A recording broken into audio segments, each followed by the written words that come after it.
সে তো পালিয়ে গেল, সে দিদি ডাক দিদি আয়। হ্যাঁ एक सेकंड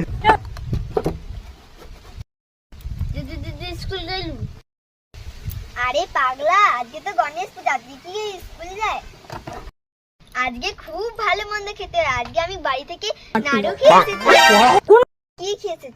আমাকে তো কিচ্ছুই হয়নি, তো কিছু হয়নি, তুমি ডাকুনি। তাহলে তো দুজন চ। আমি বড় মুশকিলে পড়ছি। উনি তো গেলে তো আমার ব্যাগ শেষ করে দিবে, তুই আর আমি কিছু খেতে পারবো না। আমার মিছামছি কই বলছি, দেখ চ মানে বাইরে যাবো। তোরে কি করু রে? আরে কিছু না, তোর যে শুয়ে কি লাভ হবে?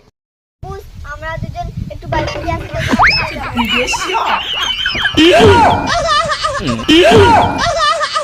ওরা কেন?